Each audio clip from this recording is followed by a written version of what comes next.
च 476 कृष मीरा और डेट। बानी अंधेरे कमरे में अपनी मोबाइल की टॉर्च लेकर वहां पेपर ढूंढ रही थी। वो अच्छे से जानती थी कि पेपर उसे इतनी जल्दी नहीं मिलेंगे, लेकिन फिर भी मजबूर थी, क्या करती।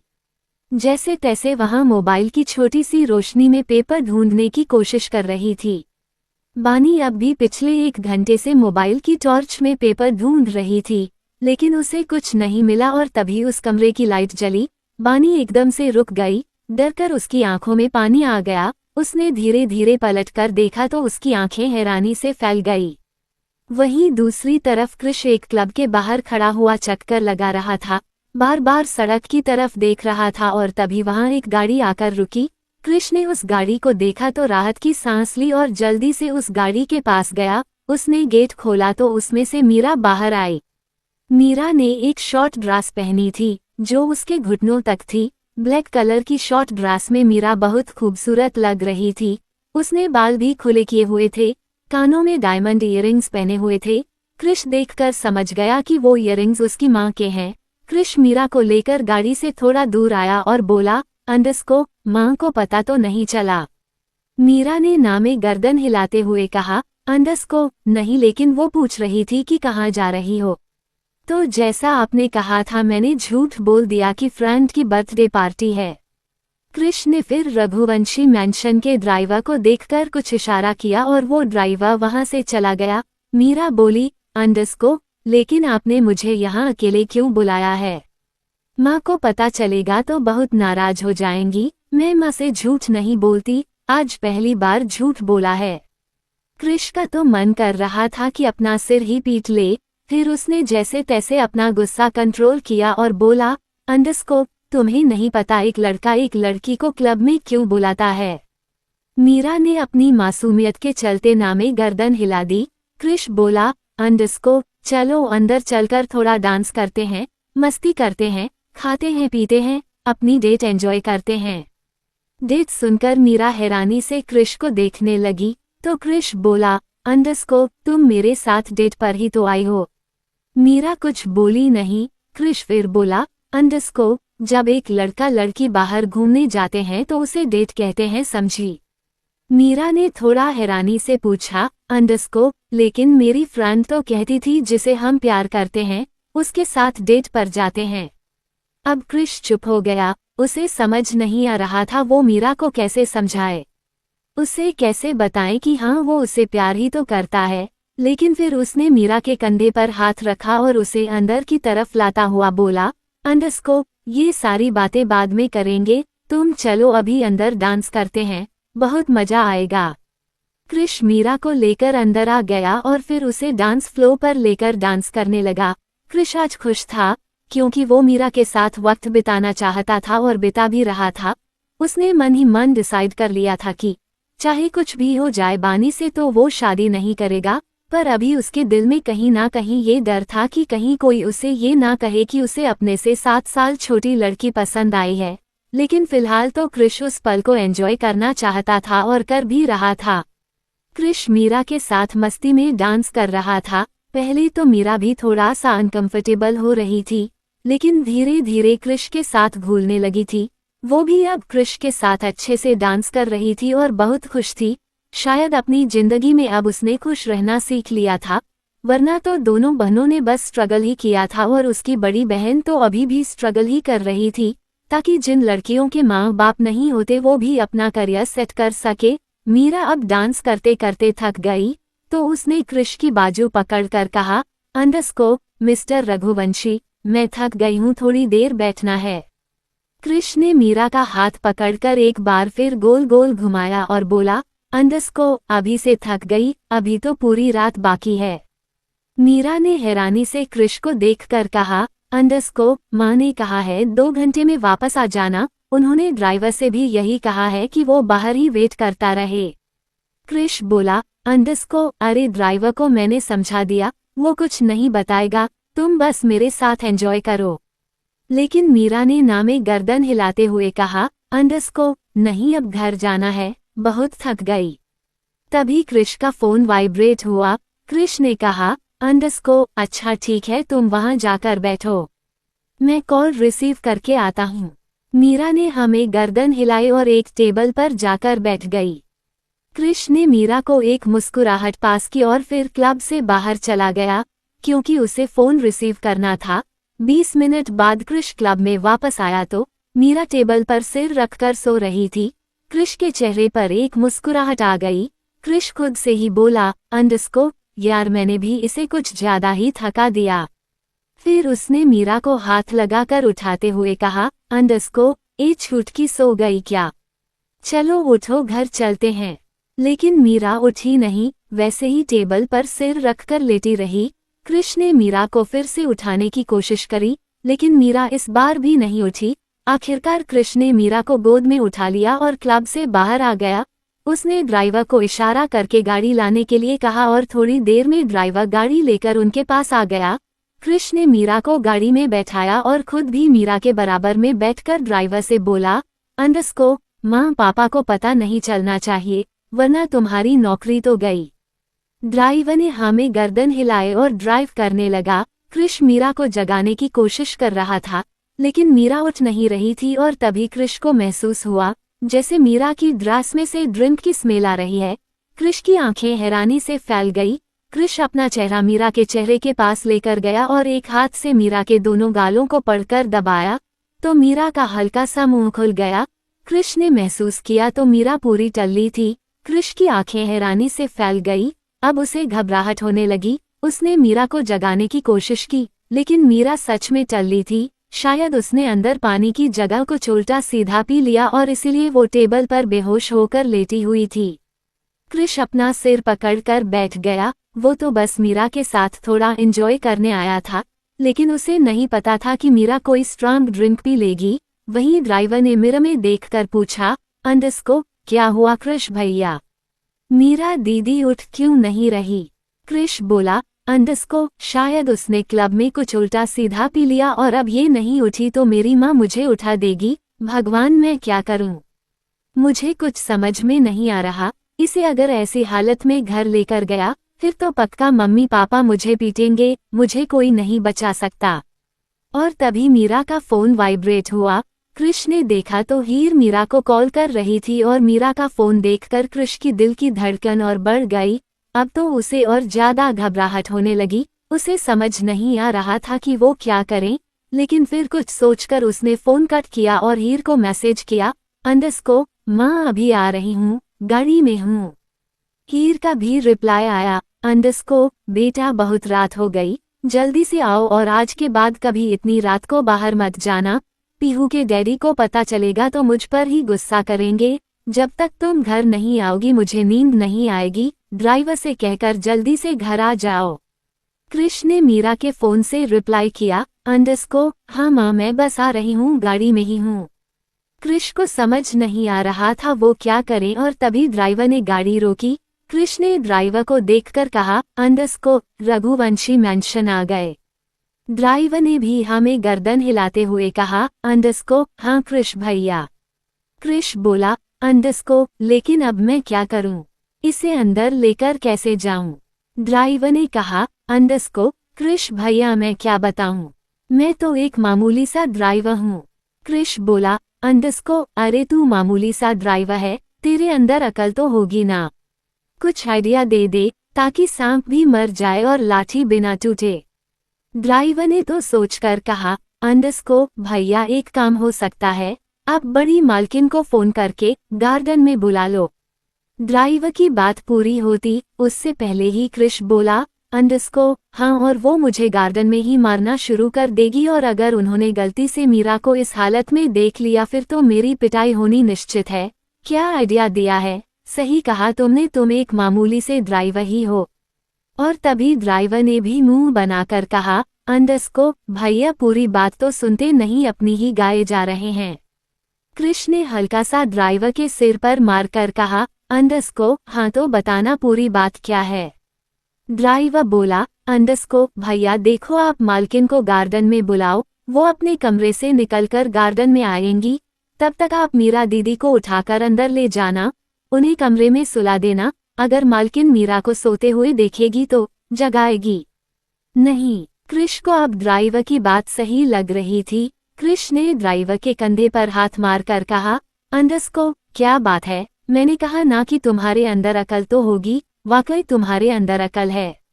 इतना कहकर कृष ने अपना फोन निकाला और सीधा हीर को कॉल किया। हीर ने एक ही रिंग में कॉल उठाया और बोली, अंडरस्को, तुम कहाँ हो? मीरा भी घर में नहीं है, तुम भी घर में नहीं हो। कृष बोला, अंडरस्को, माँ मैं तो बाहर गार्डन में हूँ, आप एक बार गार्डन में आ जाओ ना। कृष की बात सुनकर हीर ने कहा, अंडरस्को, क्यों गार्डन में क्यों आओ? तुम इतना लेट घर आए हो, मैं गार्डन में नहीं आ रही, बल्कि तुम्हारे पापा को गार्डन में भेज रही हूँ। अब तो कृष ने अपना सलाइवा गटकते हुए कहा, अंडरस्को, माँ मेरे पैर में चोट लग गई, इसलिए आपको बुला रहा था, लेकिन आप तो हमेशा मुझे पापा की धमकी देती हो। हीर बोली, अंडरस्को, कहाँ लग गई मेरे बच्चे के चोट, मैं अभी आती हूँ। कृष बोला, अंडरस्को, हाँ जल्दी से आ जाओ।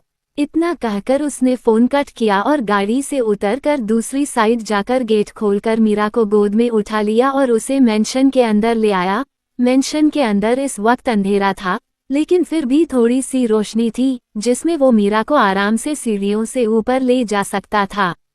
कृष जैसे तैसे मीरा को सीढ़ियों से ऊपर ले जा रहा था और तभी उसकी नज़र कॉरिडोर में आती हुई हीर पर पड़ी। हीर को देखकर कृष मीरा को लेकर पिलर के पीछे छुप गया और हीर सीढ़ियों से होती हुई नीचे गार्डन में चली गई। कृष जल्दी से मीरा को लेकर पहले हीर के कमरे में गया, लेकिन वहां उसने देखा तो उसके पापा सोए हुए थे। कृष ने मौके का फायदा उठाया और जल्दी से उसे अपने कमरे में ले जाकर लेटा दिया। जैसे ही उसने मीरा को लेटाया, वैसे ही मीरा ने कृष के कॉलर पकड़ लिए। मीरा इस वक्त नशे में थी, उसे कुछ भी होश नहीं था। वो कृष के कॉलर छोड़ नहीं रही थी। वही कृष की दिल की धड़कन बढ़ रही थी कि कहीं उसकी माँ ना आ जाए। आज अगर माँ आ जाती फिर तो कृष बहुत पीटता। कृष ने जैसे तैसे मीरा से अपने कॉलर छुड़वाए और जल्दी से उसे ब्लैंकेट से कवर करके बालकनी में गया, जहाँ हीर इधर उधर चक्कर लगा रही थी। फिर वो जल्दी से भागता हुआ गार्डन में गया। गार्डन में जाकर उसने अपना पैर रगड़ते हुए कहा, अंडरस्को, माँ तुम इतनी देर में क्यों आई हो? हीर ने पलटकर कृष को देखा और बोली, अंडरस्को, तुम अंदर से आ रहे हो?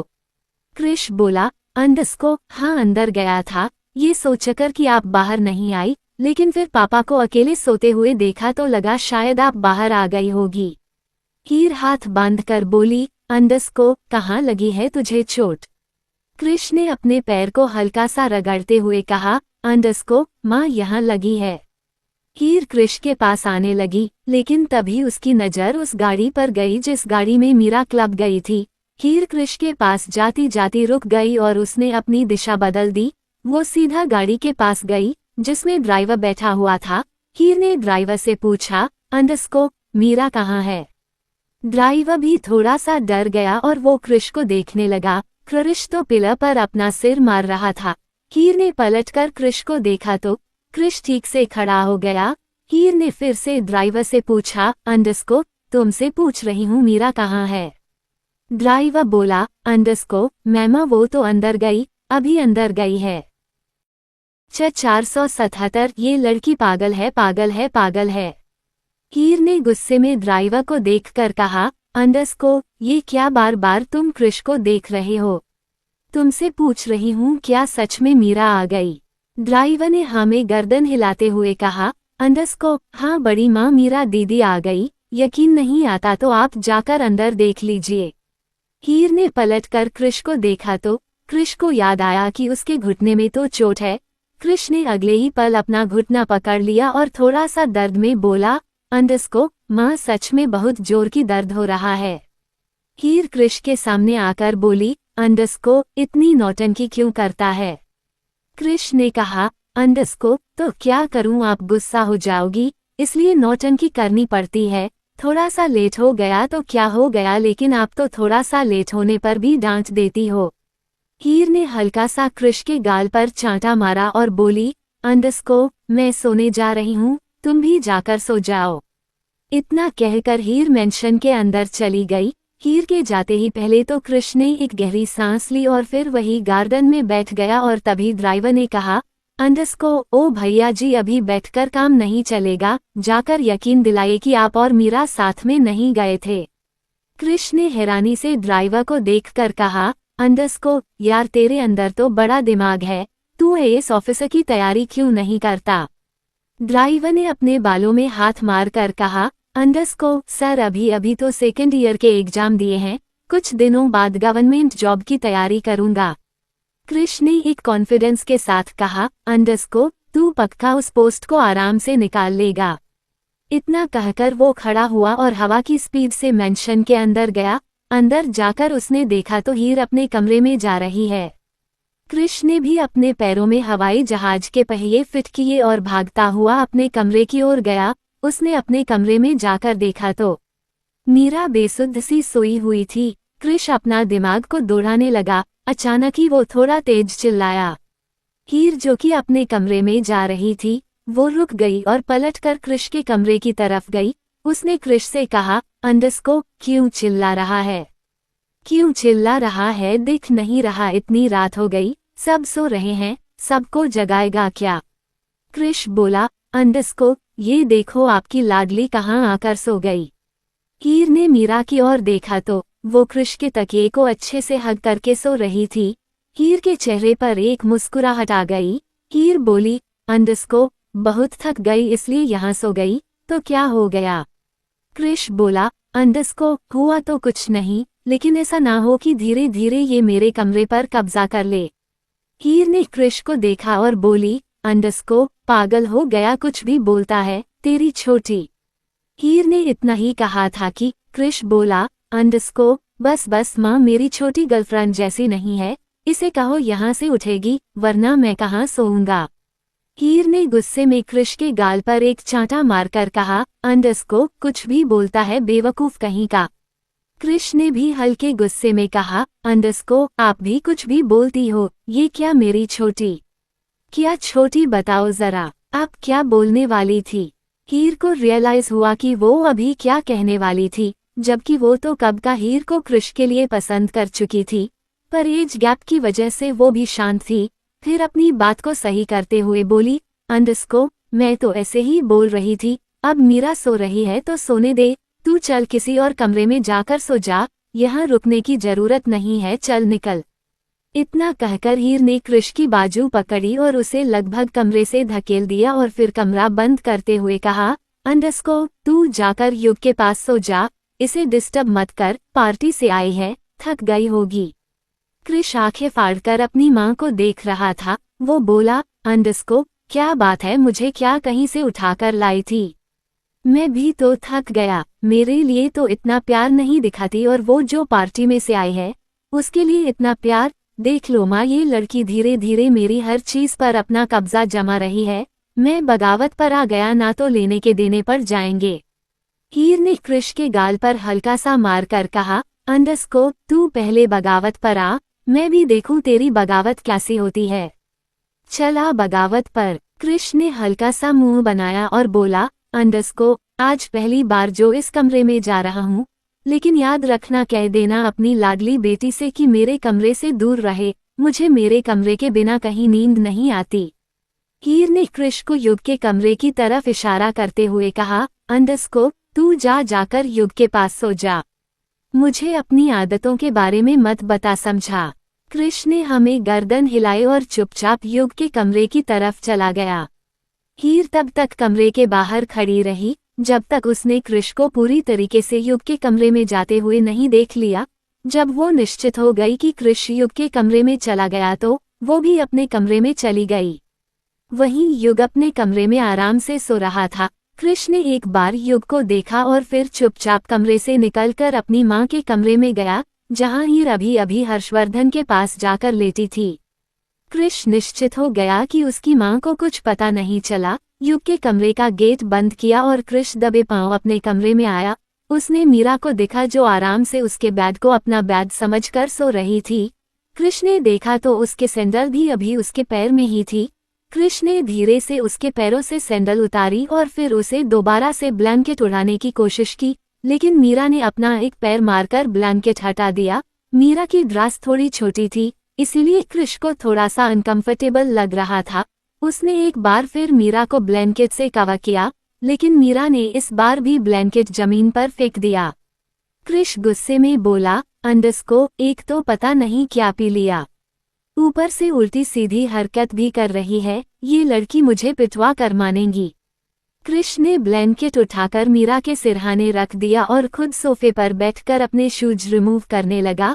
फिर उसने कपबोर्ड खोला, उसमें से अपने लिए नाइट सूट निकाला और वॉशरूम में चला गया। करीब 20 मिनट बाद कृष कमरे में आया। उसके हाथ में एक टॉवल था जिससे वो अपने बाल पोंछ रहा था। उसकी नज़र जैसे ही बेड पर गई, उसकी आंखें हैरानी से फैल गई, वहां मीरा नहीं थी। कृष ने घबराहट में अपना टॉवल जमीन पर फेंका और भागता हुआ कमरे से बाहर गया तो मीरा युग के कमरे के बाहर खड़ी हुई थी और उसके कमरे का गेट खटखटाने ही वाली थी कि कृष भागता हुआ उसके पास गया, लेकिन तब तक वो युग का कमरा खटखटा चुकी थी। कृष ने जैसे तैसे मीरा को पकड़ा और जैसे ही वहां से जाने को हुआ, युग ने गेट खोल दिया और वो हैरानी से कृष और मीरा को देख रहा था। युग ने अपनी आंखें मली और फिर से कृष और मीरा को देखा। युग बोला, अंडस्को, मैं सपना देख रहा हूँ या ये सच में टल्ली होकर मेरे कमरे के बाहर खड़ी है। कृष ने दांत पीसते हुए कहा, अंडस्को, तू जाकर सो जा, तू सपना देख रहा है। युग ने नींद में हाँ में गर्दन हिलाए और चुपचाप अपने बेड पर जाकर लेट गया। तब तक कृष मीरा को लेकर अपने कमरे की तरफ आ गया। मीरा बड़बड़ा रही थी, अंडस्को, ये लड़की पागल है, पागल है, पागल है। उसने जो क्लब में डांस किया था उसी का सुरूर उसके सिर पर चढ़कर नाच रहा था और वो थोड़ा थोड़ा मटक भी रही थी।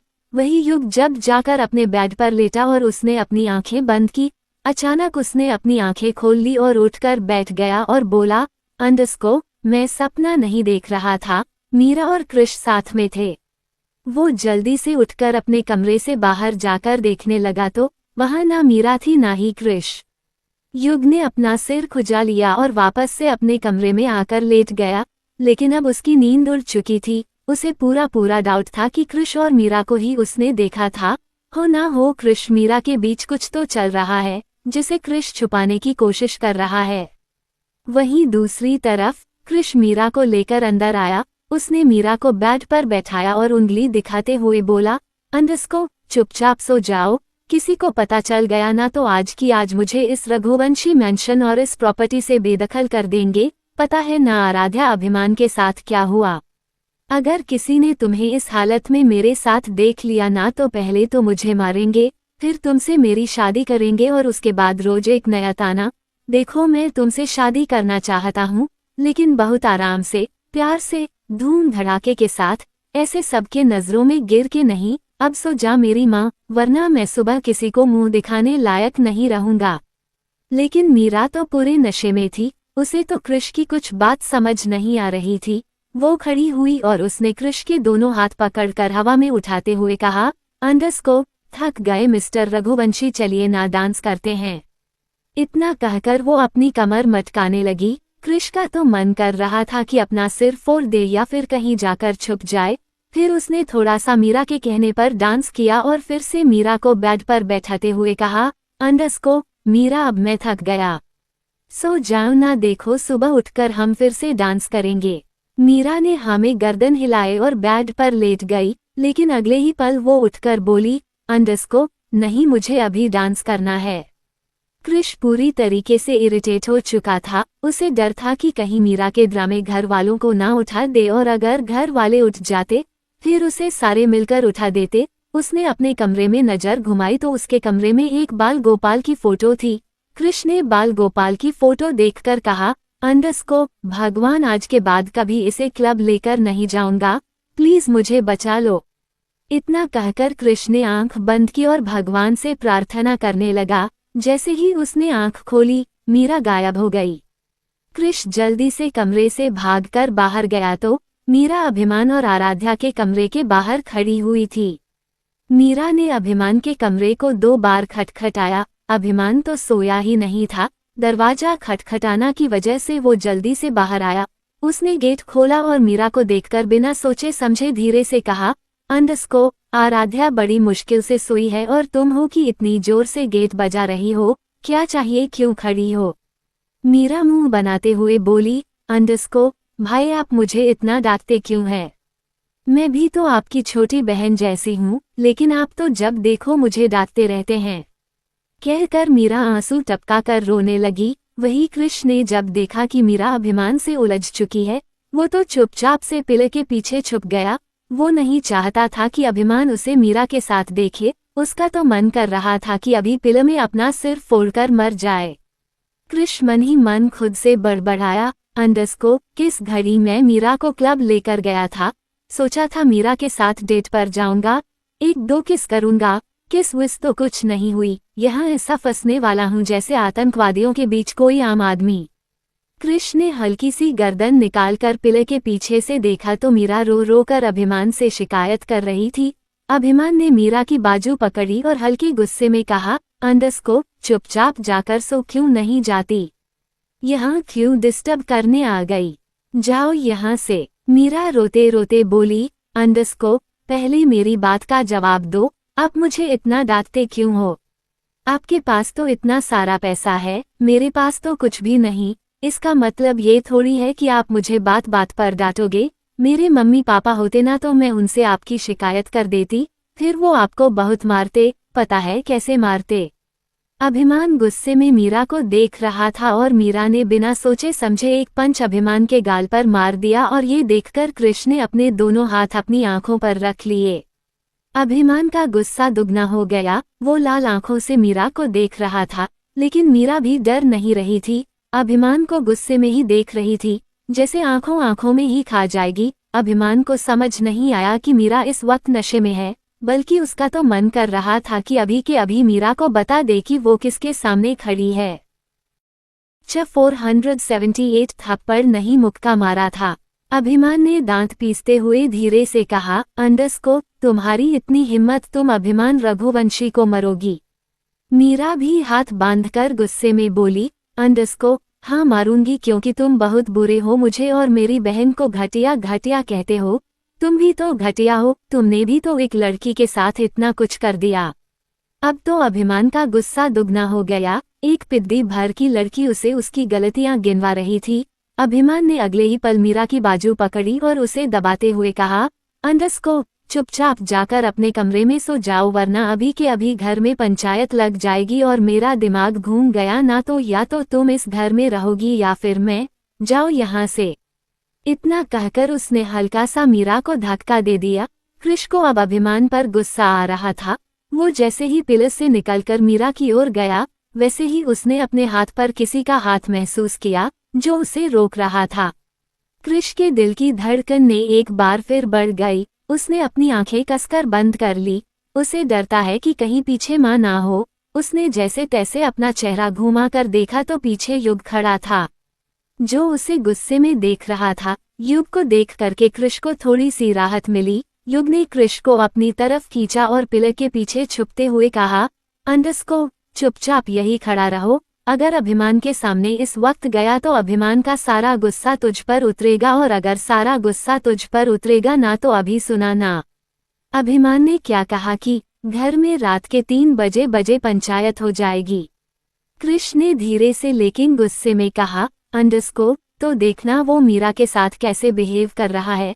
ठीक है, इसे बचपन से ज्यादा गुस्सा आता है। इसका मतलब ये तो नहीं कि छुटकी के साथ बदतमीजी करें। युग बोला, अंडरस्को, लेकिन पहले तो तेरी छुटकी ही जाकर उसके सिर में टक्कर मार रही है। हिम्मत तो देख अपनी छुटकी की। अभिमान को जाकर थप्पड़ मार दिया। कृष धीरे से बोला, अंडरस्को, थप्पड़ नहीं मुक्का मारा था। युग आंखें फाड़े कृष को देख रहा था। इतने में मीरा फिर से अभिमान के सामने जाकर बोली, अंडरस्को, तुम खुद को समझते क्या हो? अच्छे नहीं हो तुम। मेरा भाई आएगा ना तो एक मुक्के में तुम्हें सुला देगा। अगले ही पर मीरा हल्की सी नम आंखों से बोली, अंडरस्को, मेरा भाई नहीं है ना, इसलिए तुम ज्यादा बनते हो। मेरा भाई होता ना तो हम यहाँ थोड़ी होते और ना ही हमें खान बीबी परेशान करती। हम भी अच्छे घर में होते, अच्छे से पढ़ाई करते, अपना करियर सेट करते। लेकिन मेरा भाई नहीं है, माँ बाप भी नहीं है, इसीलिए कोई हमें कुछ भी कह देता है।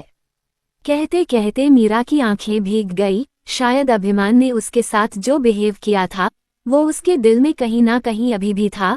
जिसके चलते वो उस दर्द से बाहर ही नहीं आए और आज नशे की हालत में शेरनी बनकर अभिमान के सामने खड़ी हुई उस शिकायत कर रही थी।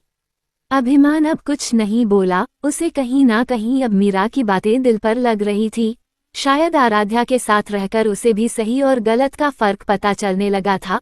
उसे कुछ सेकंड के लिए महसूस हुआ जैसे उसने सच में मीरा और सरगम के बारे में गलत राय बना रखी है। मीरा ने गुस्से में फिर कहा, अंडरस्को, मेरे मम्मी पापा होते ना देख लेती मैं तुम्हें। इतना कहकर उसने अपने आंसू पूछे और लड़खड़ाते कदमों से पलटकर जाने लगी, लेकिन वो 2 ही कदम चली थी कि गिरने वाली थी। लेकिन अभिमान ने उसे संभाल लिया और फिर उसे संभलता हुआ उसके कमरे में ले गया। अभिमान ने मीरा को बेड पर लेटाया, ब्लैंकेट से कवर किया और अपने गुस्से को कंट्रोल करके बहुत आराम से बोला, अंडरस्को, देखो बहुत रात हो गई, अब सो जाओ, बहुत रात हो रही है वरना सब जग जाएंगे, समझी। मीरा मुंह बनाकर बोली, अंडरस्को, मेरा भाई आएगा ना, मैं आपको पिटवाऊंगी। आप बहुत गुस्सा करते हो, आप मुझे घटिया बोलते हो, पर मैं घटिया नहीं हूँ, समझे। आपकी बहन होती ना तो आपको पता चलता कि किसी लड़की को घटिया नहीं बोलते। मैं सच में आपको पिटवाऊंगी। कहते कहते मीरा ने अपनी आंखें बंद कर ली। अभिमान ने मीरा के बालों को बहुत प्यार से छुआ, उसके बालों को हल्का सा किस किया और फिर खुद में ही धीरे से बड़बड़ाया, अंडरस्को, पिटवा लेना, जितना मर्जी पिटवा लेना, पागल लड़की। फिर वो चुपचाप कमरे से निकलकर अपने कमरे में चला गया। युग और कृष आंखें फाड़ी ये नजारा देख रहे थे। उन्हें तो अभिमान के ऐसे बिहेव पर यकीन ही नहीं हो रहा था। उसने पहली बार मीरा के लिए फिक्र दिखाई थी, वरना तो जैसा मीरा ने उसके साथ बिहेव किया था, वो अब तक बिना ये सोचे कि सामने लड़की है उसे थप्पड़ मार चुका होता। लेकिन अब अभिमान बदल रहा था और उसका बदलाव घर में थोड़ा थोड़ा सब नोटिस कर रहे थे। युग ने धीरे से कृष से कहा, अंडरस्को, देखा, इतना बुरा नहीं है हमारा भाई, बस दुनिया के सामने डेविल बनकर घूमता है। कृष ने कहा, अंडरस्को, वो सब तो ठीक है, पर मीरा उसके बीच सुबह कोई प्रॉब्लम ना हो जाए। युग ने कहा, अंडरस्को, अरे कुछ नहीं होगा, तू टेंशन मत ले, अब जाकर सो जा। कृष ने पैर पटक कर कहा, अंडरस्को, अरे यार ऐसे कैसे सो जाऊं। मैं सो गया और वो फिर से उठकर किसी दूसरे कमरे के बाहर जाकर आत्माओं की तरह दरवाजा खटखटाने लगी, तो भाई आज तो पूरी रात जागना पड़ेगा। युग बोला, अंडरस्को, हाँ वह तो है। अचानक ही युग की आंखें हैरानी से फैल गई और उसने कृष की ओर देखकर कहा, अंडरस्को, तू उसे कहाँ लेकर गया था। कृष अपनी नजर इधर उधर करने लगा। युग ने कृष का चेहरा अपने एक हाथ से पकड़ा और बिल्कुल अपने चेहरे के पास लेकर आया और उसकी आंखों में देखकर हल्के गुस्से में बोला, अंडरस्को, तुझसे पूछ रहा हूँ कहाँ लेकर गया था। तेरा उसका कुछ चल रहा है ना। कृष ने ना में ही गर्दन हिला दी। युग ने कहा, अंडरस्को, झूठ मत बोल कुत्ते, सच्ची सच्ची बता, प्यार हो गया ना तुझसे। कृष ने फिर से ना में गर्दन हिला दी। युग बोला, अंडरस्को, पक्का तुझे उससे प्यार नहीं हुआ। कृष ने ना में गर्दन हिला दी। युग ने कहा, अंडरस्को, ठीक है, कल रक्षाबंधन है, कल बंधवाता हूँ मीरा से तेरे हाथ में राखी। ये सुनकर कृष की छोटी छोटी आंखें एकदम से बड़ी हो गई और युग को हंसी आ गई। उसने अपना हाथ कृष के चेहरे से हटाया और बोला, अंडरस्को, अब तो कल पता चलेगा कि तू इससे प्यार करता है या फिर ये तेरी छोटी बहन है। इतना कहकर युग अपने कमरे की तरफ जाने लगा। कृष ने उसका हाथ पकड़कर अपनी तरफ खींचा और बोला, अंडरस्को, पागल तो नहीं हो गया, जब तुझे सब कुछ समझ आ ही गया तो मेरे मुंह से क्या सुन रहा है। युग ने हाथ बांध कर कहा, अंडरस्को, क्यों, तू क्या 18-19 साल की लड़की है जिसे अपना प्यार एक्सेप्ट करने में शर्म आ रही है। जल्दी बोल, प्यार करता है ना तू इसे, बता दे वरना कल तेरा और इसका रक्षाबंधन बन जाएगा। कृष ने हल्की सी हाँ में गर्दन हिलाए और एक मीठी सी मुस्कुराहट के साथ युग को देखा। युग के चेहरे पर बड़ी सी मुस्कुराहट आ गई और उसने कृष के कंधे पर हाथ मारकर कहा, अंडरस्को, क्या बात है, मानना पड़ेगा तुझे एब्रॉड घूमता है, पार्टी करता है, 5 स्टार स्टे करता है, लेकिन आज तक किसी लड़की को अपने करीब नहीं आने दिया और एक ये तेरी छुटकी, उसके लिए तेरा दिल धड़क रहा है। जो काम किसी ने नहीं किया वो इस छोटी सी लड़की ने कर दिया। क्या बात है कृष, तेरा दिल चुरा कर ले गई। कृष ने युग को देखा और दोनों हाथ अपने चेहरे पर रखकर कहा, अंडरस्को, भाई मुझे शर्म आ रही है, बस करना। दोनों ही हंसने लगे और तभी उन्होंने मीरा के वॉमिटिंग की आवाज सुनी। दोनों ही मीरा के कमरे के अंदर गए तो उन्होंने देखा मीरा बेड के नीचे वॉमिटिंग कर रही है। दोनों का मुंह सड़ गया। युग ने क्रिश को देखकर कहा, अंडस को अबे कहाँ लेकर गया था, इसे क्या हालत हो रही है इसकी। क्रिश बोला, अंडस को यार डेट पर लेकर गया था। 10 मिनट के लिए मिस्टर रुद्राक्ष प्रताप सिंह का फोन रिसीव कर रहा था। वापस आया तो पता नहीं इसने कौन सी ड्रिंक पी ली। हे भगवान, पूरा बेड गंदा कर दिया, खुद भी गंदी हो गई। भाई मुझे कसम है आज के बाद मैं इसे कभी डेट पर लेकर नहीं जाऊंगा। मेरी डेट कम और मेरी बैंड ज्यादा बज गई। फिर वो मीरा के पास आया। उसने मीरा को जैसे तैसे सहारा देकर उठाया और वॉशरूम में ले गया। युग वॉमिटिंग की जगह को देख रहा था। फिर उसने इधर उधर नजर घुमाई तो वहां एक शर्ट पड़ी दिखाई दी। उसने वो शर्ट उठाई और उसी से वॉमिटिंग साफ कर दी ताकि किसी को पता ना चले कि मीरा कल टल्ली होकर आई थी। युग ने पूरी वॉमिटिंग साफ की और उस कपड़े को डस्टबिन में डाल दिया और फिर वॉशरूम के अंदर आया तो उसने देखा मीरा वॉमिटिंग कर रही थी और क्रिश उसकी हेल्प कर रहा था। युग ने अपने हाथ धोए और बोला, अंडस को यार इसके तो कपड़े भी गंदे हो गए, मैं किसी मेड को बुलाकर लाता हूँ, वो चेंज कर देगी। जैसे ही वो बाहर की तरफ जाने को हुआ वैसे ही क्रिश ने युग का हाथ पकड़ कर कहा, अंडस को पागल हो गया है क्या, अगर कोई मेड इस कमरे में आई तो पक्का माँ को जाकर बता देगी और फिर तू जानता है ना क्या होगा। रहने दे, इतनी गंदे नहीं है, इसी में सो जाएगी। युग ने हाथ धोकर टॉवल से पूछते हुए कहा, अंडस को जैसी तेरी मर्जी, मैं तो सोने जा रहा हूँ, तू संभाल अपने प्यार को और जितनी जल्दी हो सके घर वालों को बता दे, देर ना हो जाए, कहीं देर ना हो जाए। क्रिश बोला, अंडस को हाँ तू जा, मैं मौका देखकर अपने और इसके बारे में बता दूंगा। युग वहां से चला गया। उसके जाते ही क्रिश ने देखा तो सच में मीरा के कपड़े बहुत गंदे हो गए थे। क्रिश मीरा को संभालता हुआ शावर के नीचे लेकर आया। उसने शावर ऑन किया। मीरा और क्रिश दोनों ही शावर के नीचे भीग रहे थे। मीरा को कुछ भी होश नहीं था। उसने तो अपना सिर क्रिश के सीने पर रखा हुआ था और क्रिश ने अपनी पकड़ पूरी कसी हुई थी। थोड़ी देर तक दोनों ऐसे ही खड़े रहे। मीरा तो कुछ नहीं जानती थी, लेकिन क्रिश को बहुत सुकून मिल रहा था। थोड़ी देर ऐसे ही खड़े रहने के बाद क्रिश ने मीरा के बालों को उसके चेहरे से हटाया और मीरा को किस कर लिया। मीरा को कुछ भी नहीं पता था, पर वो उस पल को महसूस कर रही थी। एक मीठी सी किस के बाद क्रिश के चेहरे पर एक मुस्कुराहट आ गई और वो मीरा को गोद में उठाकर बाहर ले आया। बाहर आकर उसने मीरा को सोफे पर बैठाया और फिर उसके कपड़े लेकर आया। क्रिश ने पहले मीरा के बालों को अच्छे से पोंछ दिए और फिर उसकी ड्रेस पर हाथ लगाया, लेकिन क्रिश का दिल जोरों से धड़क रहा था। उसे ऐसा लग रहा था कि वो मीरा के साथ गलत कर रहा है। उसने अपना हाथ मीरा की ड्रेस से हटा लिया, लेकिन इस वक्त मीरा को क्रिश की जरूरत थी। फिर कुछ सोचकर क्रिश बोला, अंडस को मैंने डिसाइड कर लिया है कि मैं इसी से शादी करूंगा, चाहे कुछ भी हो जाए।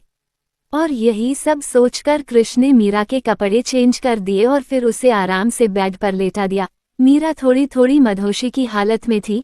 वो बेड पर बेहोश सी सोई हुई थी। क्रिश ने मीरा के गीले कपड़े बाथरूम में डाले और खुद भी अपने कमरे में चेंज करने चला गया। थोड़ी देर में चेंज करके वो मीरा के पास आया तो मीरा अपना सिर पकड़े बैठी हुई थी। उसे अभी तक पूरी तरीके से होश नहीं आया था। क्रिश मीरा के पास जाकर बैठा। उसने पूछा, अंडस को क्या हुआ। मीरा ने अगले ही पल क्रिश को गले लगा लिया और हल्की नम आंखों से बोली, अंडस को मुझे सिर में बहुत दर्द हो रहा है, बहुत ज्यादा दर्द।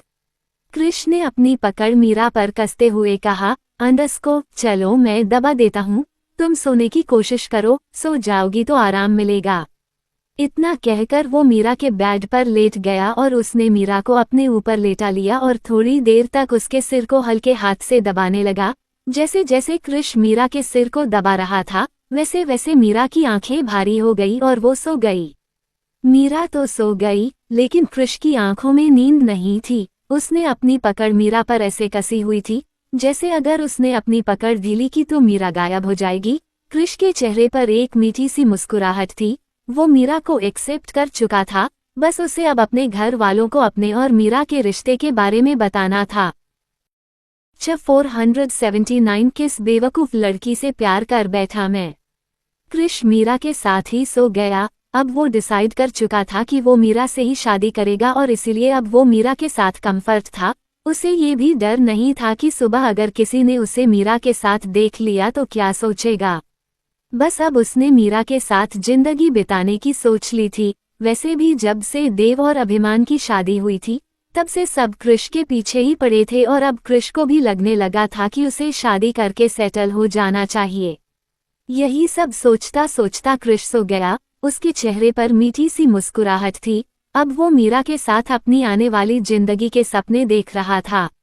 अगली सुबह जब कृष की आंख खुली तो उसने अपने कानों में रोने की आवाज सुनी। कृष पहले तो पलटकर वापस सो गया, लेकिन अगले ही पल उसकी आंख खुल गई। उसे याद आया कि वो अपने कमरे में नहीं बल्कि मीरा के कमरे में है। वो झट से उठकर बैठ गया तो उसने देखा मीरा सोफे पर बैठे हुए रो रही है। कृष जल्दी से खड़ा होकर उसके पास गया। उसके दोनों हाथों को अपने हाथों में लेकर बोला, अंडस्को, तुम रो क्यों रही हो? क्या हुआ? किसी ने कुछ कहा क्या? मुझे बताओ। मीरा रोते रोते बोली, अंडस्को, कितने बुरे इंसान हैं आप। मैं आप पर यकीन करती थी और आपने मेरे साथ ये सब कर दिया।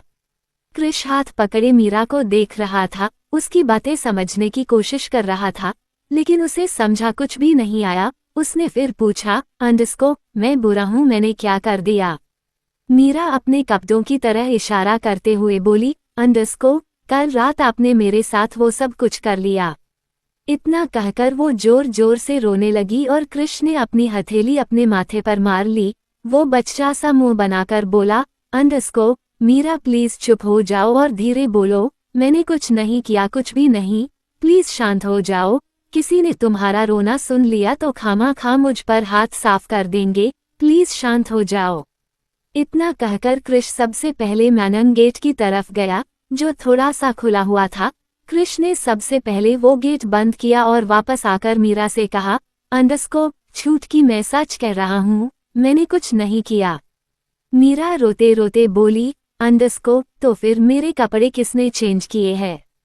मैं तो कल ब्लैक कलर की ड्रेस में थी ना। इतना कहकर मीरा और जोर जोर से रोने लगी।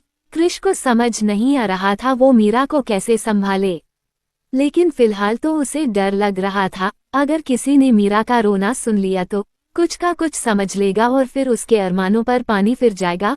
कृष मीरा को समझाते हुए बड़े प्यार से बोला, अंडस्को, छूट की मेरी बात सुनो, मेरी तरफ देखो। कल तुम भीग गई थी और पूरे नशे में थी और तुमने खुद ही अपने कपड़े चेंज कर लिए। मैंने तुम्हारे साथ कुछ नहीं किया, समझ गई? मीरा अपनी मोटी मोटी आंखों से कृष को देख रही थी और फिर सुबकते हुए बोली, अंडस्को, मिस्टर रघुवंशी, आप सच कह रहे हैं। आपने कुछ नहीं किया, मैंने अपने कपड़े खुद बदले। कृष ने हमें गर्दन हिला दी, लेकिन अगले ही पल मीरा फिर से रोने लगी। कृष सिर पकड़े मीरा को देख रहा था और धीरे से बोला, अंडस्को, छुटकी, अब क्या हुआ? अब तो मैंने तुम्हें सच भी बता दिया। मीरा रोते रोते बोली, अंडस्को, तो आप मेरे साथ मेरे बेड पर क्या कर रहे थे? आपने मुझे इतनी कसकर क्यों पकड़ा था? मेरे पास क्यों सोए? आपके पास तो इतना बड़ा कमरा है, मेरा तो छोटा सा कमरा है, क्यों सोए मेरे पास? आपने मेरे साथ जरूर कुछ किया है, लेकिन आप बता नहीं रहे। मेरी दोस्त बता रही थी कि उसका बॉयफ्रेंड उसे इधर उधर हाथ लगाता है और उसे किस भी करता है। आपने भी मेरे साथ कुछ ऐसा ही किया होगा। कहते कहते मीरा और जोर से रोने लगी। कृष मन ही मन खुद से बोला, अंडस्को, किस बेवकूफ लड़की से प्यार कर बैठा मैं। कृष ने फिर से मीरा को चुप करवाते हुए कहा, अंडस्को, देखो मीरा, मैंने कुछ नहीं किया, शांत हो जाओ। सच कह रहा हूँ, तुम्हें अपने मिस्टर रघुवंशी पर यकीन नहीं है। मीरा हैरानी से कृष को देखने लगी और फिर उसने हल्की सी हाँ में गर्दन हिला दी। कृष मीरा को ही देख रहा था। वो धीरे धीरे मीरा की ओर झुकने लगा और मीरा उसने भी अपनी आंखें बंद कर ली। मीरा इस बात से झूठला नहीं सकती थी कि उसे भी कृष कहीं ना कहीं अच्छा लगता था। वो अलग बात थी कि वो थोड़ा कृष से डरती थी, लेकिन कृष की कंपनी उसे अच्छी लगती थी। कृष मीरा के थोड़ा और करीब गया और इतने में कमरे के बाहर से आवाज आई, अंडस्को, मीरा, तुम उठ गई। कृष तो जल्दी से अपने होश में आया और कर्टेन के पीछे भागता हुआ जाने लगा, लेकिन फिर वापस आया और मीरा को देखकर बोला, अंडस्को, प्लीज प्लीज छुटकी माँ को मत बताना कि मैं पूरी रात तुम्हारे कमरे में था, वरना तुम नहीं जानती मेरी माँ मुझे सूली पर लटका देगी। बताओगी नहीं ना मेरी छुटकी हो ना। कृष की बात सुनकर मीरा ने हाँ में गर्दन हिला दी और कृष जाकर बालकनी के पर्दे के पीछे जाकर छुप गया। हीर ने दरवाजा खटखटाया, मीरा ने गेट खोला। हीर बोली, अंडस्को। मीरा, क्या हुआ बेटा, आज इतनी देर हो गई उठी नहीं?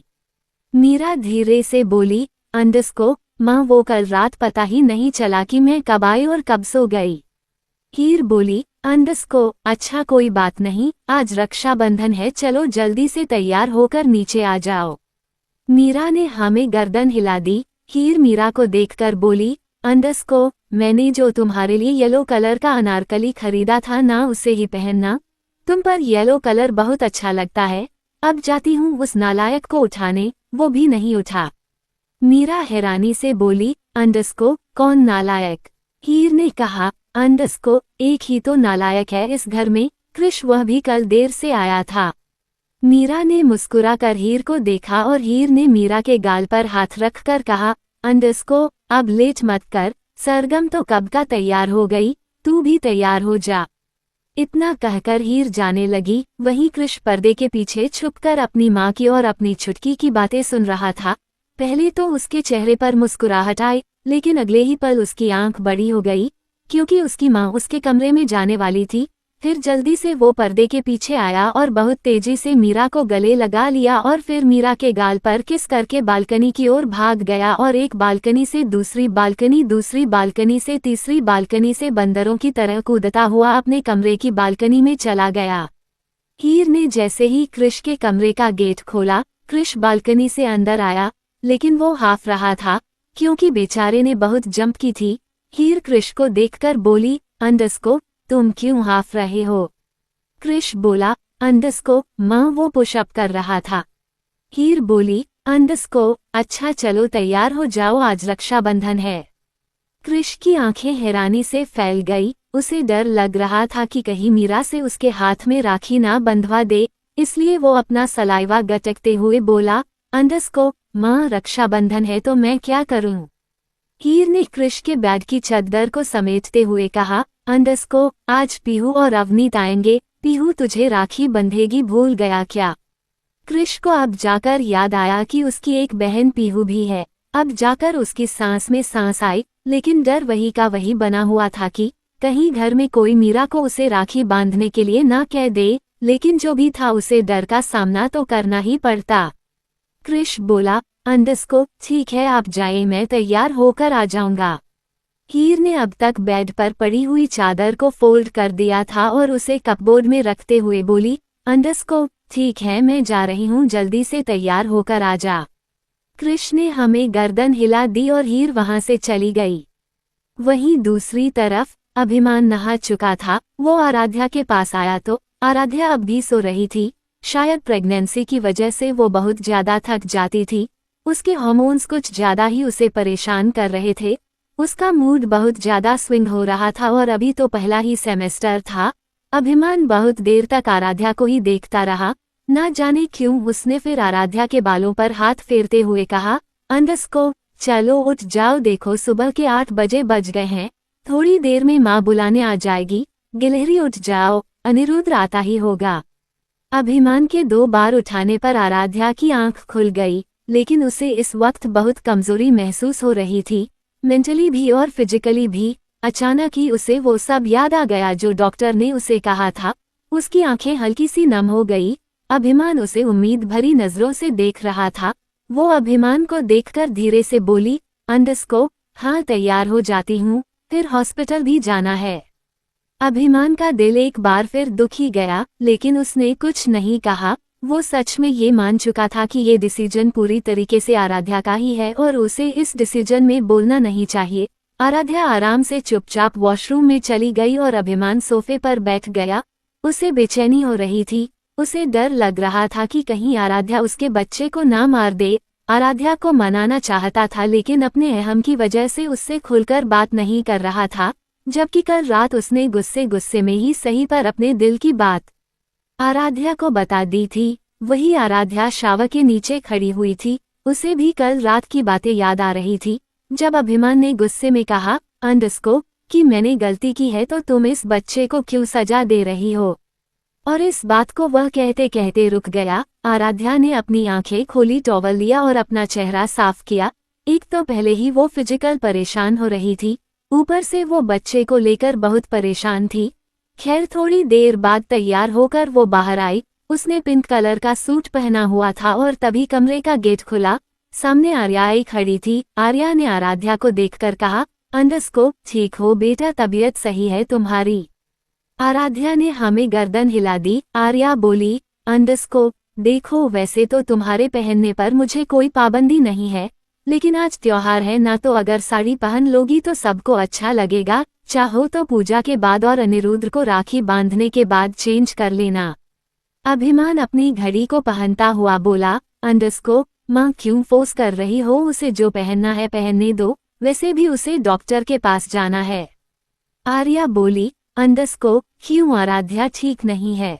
अभिमान बोला, नहीं, रूटीन चेकअप के लिए जाना है। आर्या ने हमें गर्दन हिलाते हुए कहा, चलो कोई बात नहीं, अगर साड़ी नहीं पहननी तो रहने दो, तुम दोनों नीचे आ जाओ, पूजा में शामिल हो जाओ, पीहू अवनीत दोपहर तक आएंगे।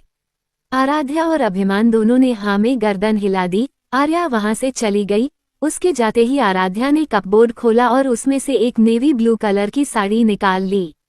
अभिमान बोला, मैंने कहा ना, कोई जरूरत नहीं है, वैसे भी तुम्हारी तबीयत ठीक नहीं है, तो बेकार भी साड़ी पहनकर खुद को स्ट्रेस में मत रखो। आराध्या ने पलटकर अभिमान को देखा और बोली, मैं तुम्हारी तरह हार्टलेस नहीं हूँ, मुझे अच्छा नहीं लगता कि कोई मुझे कोई काम बताए और मैं अपनी अकड़ में उस काम को ना करूँ। अगर घर में सब चाहते हैं कि घर की बहू साड़ी पहने तो मैं भी पहन लूंगी, कोई बड़ी बात नहीं है, तुम्हारी तरह मैं किसी का दिल नहीं दुखा सकती। इतना कहकर मुंह चढ़ा लिया और क्लोजेट की ओर चली गई।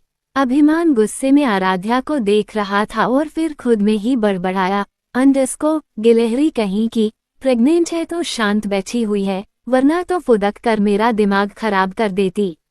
अभिमान वहां से जाने को हुआ, लेकिन कुछ सोचकर रुक गया, क्योंकि वो अच्छे से जानता था आराध्या को ठीक से साड़ी पहननी नहीं आती। तो वो कुछ सोचकर क्लोजेट की ओर गया तो जैसा उसने सोचा था वैसे ही हो रहा था। आराध्या स्ट्रगल कर रही थी। अभिमान को हंसी आने वाली थी, लेकिन वो हंसा नहीं। उसने जैसे तैसे अपनी हंसी कंट्रोल की और थोड़ा सा उसके करीब जाकर बोला, लाऊं, मैं हेल्प कर देता हूँ। आराध्या ने गुस्से में अभिमान को देखा और ना में गर्दन हिलाते हुए बोली, कोई जरूरत नहीं है, मैं खुद कर लूंगी, वैसे भी माँ ने कहा है किसी काम को रोज रोज करने से वो काम करना आ जाता है, मैं भी 2-3 बार साड़ी पहनूंगी तो मुझे साड़ी पहननी आ जाएगी। अभिमान भी हल्के गुस्से में बोला, तो सारी प्रैक्टिस आज ही करोगी? सुना माँ ने क्या कहा, पूजा में बैठना है, अब तक तो बड़ी माँ ने दिया भी जला दिया होगा, चलो मैं हेल्प कर देता हूँ। आराध्या अभिमान से हेल्प तो लेना नहीं चाहती थी, लेकिन कहीं ना कहीं अभिमान सही कह रहा था, अगर वो खुद साड़ी पहनती तो बहुत देर हो जाती। 480 नहीं, अनिरुद्ध बहुत खूबसूरत है और बहुत प्यारा। पहले तो बस आराध्या साड़ी को पहनने में स्ट्रगल कर रही थी, लेकिन अब तो अभिमान भी आराध्या की प्लेट्स बनाने की कोशिश कर रहा था, जो उससे बन नहीं रही थी। लेकिन जैसे तैसे करके उसने प्लेट्स बनाई और आराध्या को देकर कहा, लो पकड़ो इसे। आराध्या ने जैसे ही प्लेट्स पकड़ी वैसे ही बीच की प्लेट्स निकल गई और ये देखकर आराध्या को हंसी आ गई। अभिमान का मुंह बन गया, उसने इतनी मेहनत से प्लेट बनाई थी और वो 1 ही मिनट में खराब हो गई। अभिमान ने फिर से प्लेट्स बनाई, एक तरफ से उसने आराध्या को सिरा पकड़ाया हुआ था और दूसरी तरफ से प्लेट्स बनाता हुआ उसके करीब आ रहा था। पूरी प्लेट बनाने के बाद अभिमान बड़े अभिमान के साथ बोला, देखा ऐसे बनती है प्लेट्स। आराध्या ने हमें गर्दन हिला दी, लेकिन जैसे ही वह उन प्लेट्स को आराध्या की तरफ बढ़ाने लगा, उससे पहले ही बीच की प्लेट्स फिर से निकल गई। ये देखकर आराध्या को थोड़ी सी हंसी आई और अब तो अभिमान के चेहरे पर भी मुस्कुराहट आ गई। वो बोला, यार इतना टफ क्यों है? अब मुझे समझ आया तुम इसमें क्यों लगी रहती हो, सच में ये तो बड़ा मुश्किल काम है। एक्चुअली हमारी गलती नहीं है, मम्मी ने साड़ी तुम्हें सिल्क की दी है, इसीलिए बार बार फिसल रही है, पर कोई बात नहीं, मैं भी अभिमान हूँ, साड़ी पहनाकर ही मानूंगा। इतना कहकर उसने फिर से प्लेट बनाई। इस बार जैसे ही उसने प्लेट्स बनाकर आराध्या की तरफ बढ़ाई, वैसे ही आराध्या बोली, अंडस्को, रुको, थोड़ा टाइट पकड़ना वरना फिर से गिर जाएगी। अभिमान ने हाँ में गर्दन हिलाई। आराध्या ने प्लेट्स पकड़ ली और धीरे से उसे टैग भी कर लिया। उसके बाद उसने अपने आंचल को जैसे तैसे खुला छोड़ा, फिर ठीक किया और खुद में मिरर में देखकर बोली, अंडस्को, नॉट बैड, यकीन नहीं आता तुम्हें साड़ी पहनाना भी आता है, लगता है बहुत लड़कियों को साड़ी पहनाई है। अभिमान ने हंस कर कहा, अंडस्को, पहनाई तो नहीं है, पर एक लड़की की उतारी है। इतना कहकर उसने आराध्या की ओर आंख मारी और आराध्या की आंखें हैरानी से फैल गई। अभिमान चुपचाप बाहर चला गया। तभी आराध्या के चेहरे पर हल्की सी शर्म आ गई। उसने कभी नहीं सोचा था कि अभिमान उसके साथ ये भी करेगा और अचानक उसके जहन में वो पल घूम गया जब उसने अभिमान के साथ रात बिताई थी और उसकी मुस्कुराहट फिर से गायब हो गई और आराध्या ने अपने आप को संभाला और फिर बाहर चली गई। वहीं दूसरी तरफ सब पूजा घर में थे। त्योहार के दिन सब पूजा घर में ही होते थे, चाहे कुछ भी हो जाए। हीर किसी को भी इधर उधर जाने नहीं देती थी। हीर पूजा कर रही थी और घर के सारे लोग हाथ जोड़कर पीछे खड़े हुए थे। हीर ने पूजा खत्म की, उसके बाद सबको आरती दी। आरती देने के बाद हीर बोली, अंडस्को, अवनीत और पीहू को आने में वक्त लगेगा, तब तक नाश्ता कर लेते हैं। सब नाश्ते की टेबल की ओर चले गए, लेकिन सरगम और मीरा मंदिर में ही थी। सब डाइनिंग टेबल पर बैठे थे। आराध्या की तबीयत खराब थी, इसलिए वो भी डाइनिंग टेबल पर ही बैठी थी। तभी आर्या बोली, अंडस्को, सरगम कहाँ है, वो भी हेल्प कर देती। इतना कहकर उसने देव को देखा तो देव बोला, अंडस्को, वो पूजा घर में ही है। आर्या बोली, अंडस्को, उसे बुला दो। देव उठकर जाने लगा और तभी आर्या ने देखा अभिमान पूजा करके पास ही खड़ा हुआ किसी से फोन पर बात कर रहा है। जैसे ही अभिमान ने फोन कट किया, वैसे ही आर्या बोली, अंडस्को, अभिमान, सरगम और मीरा को बुला दो, नाश्ता लगाने में हेल्प कर देगी।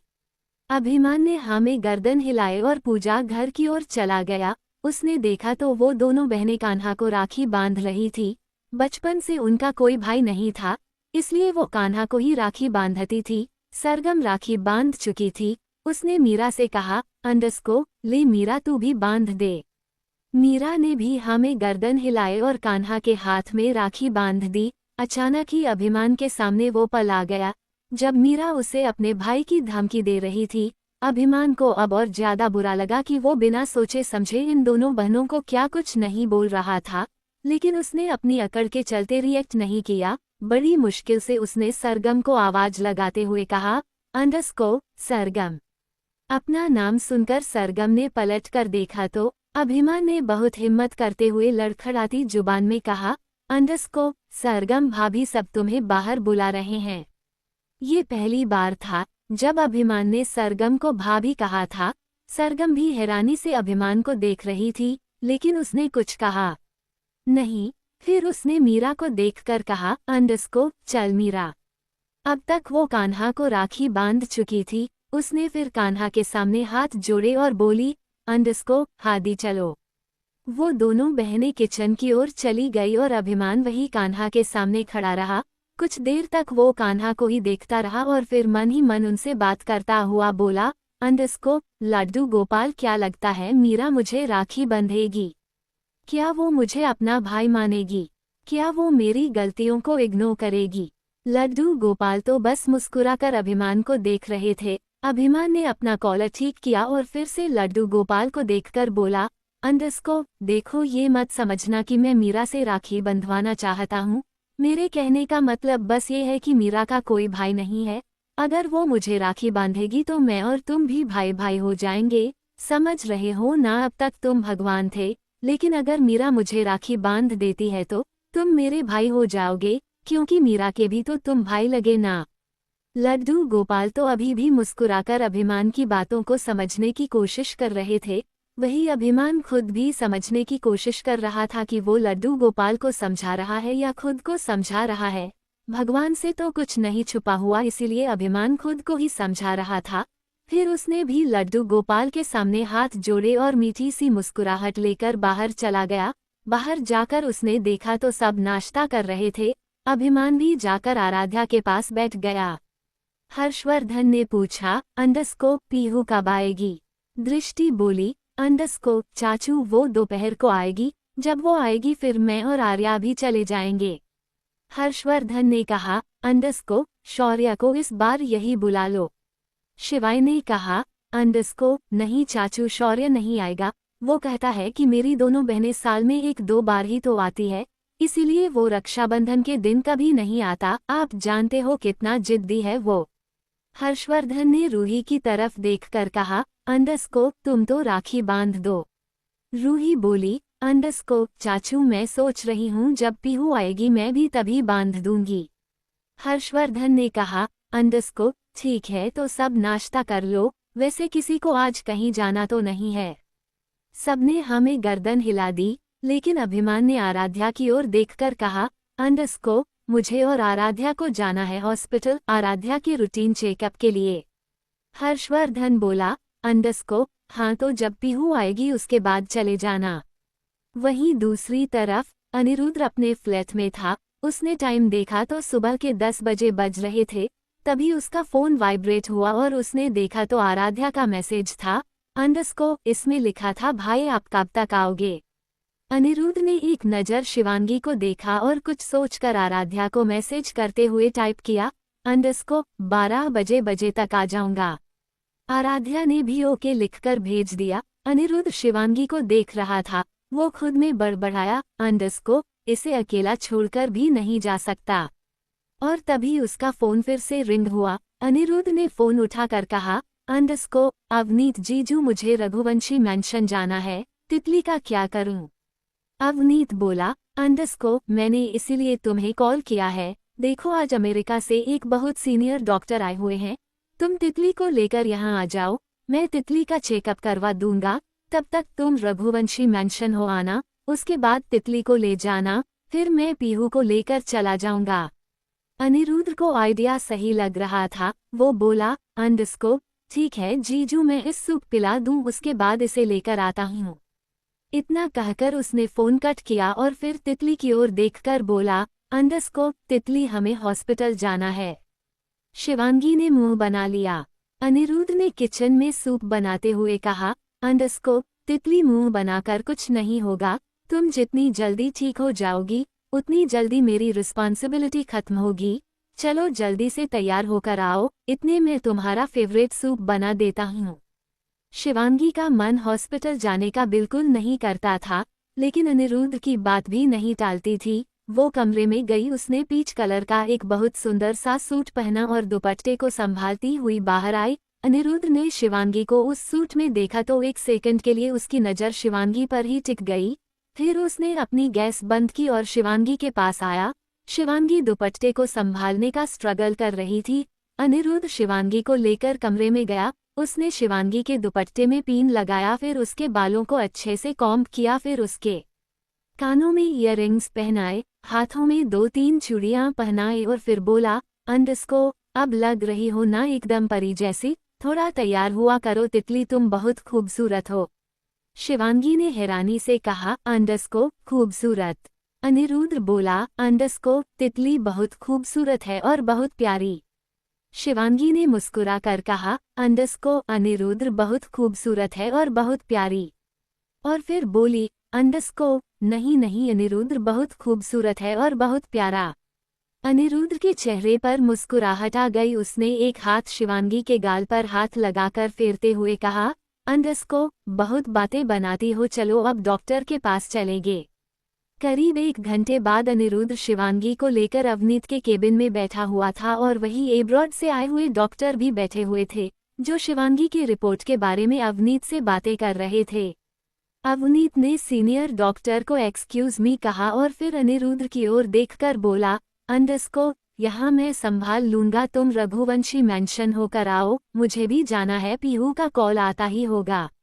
अनिरुद्ध शिवांगी की तरफ देखकर बोला, अंडरस्कोप मैं थोड़ी देर में आ जाऊंगा, तब तक तुम डॉक्टर की बात मानो, अवनीत जीजू की बात मानोगी ना?